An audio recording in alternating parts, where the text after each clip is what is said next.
we are moving towards very personalized medicine that is extremely deeply anchored in the specifics of what's inside the individual patient. It turns out there's far more variation down there at the molecular level between you and me and other people than used to be believed. We are not one-size-fits-all molecular creations.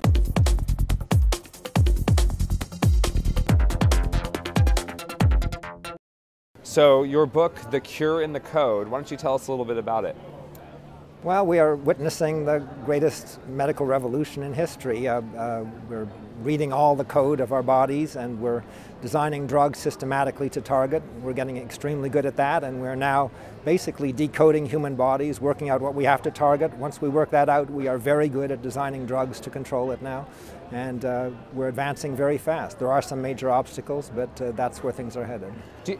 When you say that, I mean, that's a bold statement that we're seeing the greatest revolution in modern medicine today. In medical history, period. Well, and that's even a more... The only thing that comes remotely close was the discovery of germ theory at the end of the 19th century.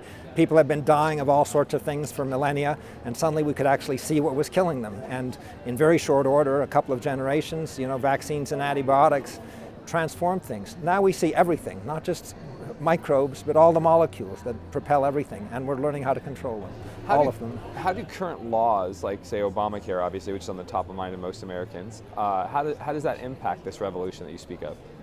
We're going to have to see how Obamacare plays out, but the early signs are worrisome. The major impediment at the front end is getting things through the FDA, the Food and Drug Administration.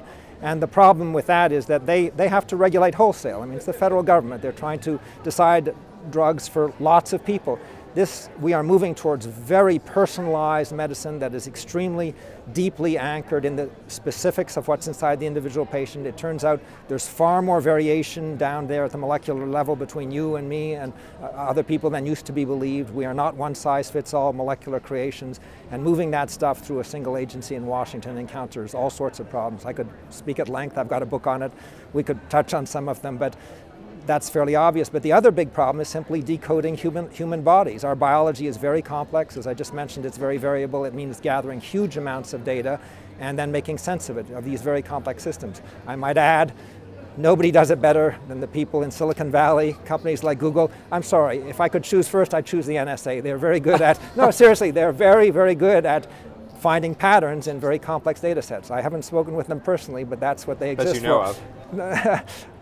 That's what they exist for. I mean, the code breakers are very good at this. Google's very good at that too, and California has other people who are with considerable expertise in this, plus the hardware. They are also playing a large role already in trying to accelerate the gathering of this data. Companies like 23andMe, I think they are playing an absolutely essential and will play a very large role in developing the understanding of how we work, and as we develop that will have a profound impact on Washington. So you would argue that California companies are leading the charge for this advancement? A few of them are playing very important roles. There are many, many others who are playing other important roles in the drug manufacturing and development, but as I mentioned earlier, the core problems here are informational problems. How do our bodies really work? What does drive a cancer, There is no such thing as a cancer. These are engines for just generating limitless numbers of variations on a core, structure, and you have to make sense of all this data. First you have to collect it, you have to get a baseline for health and work out, how do we see the early signs of changes in health?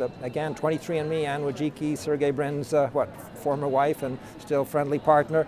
These people are very good at massive data sets. They know how to find patterns in them.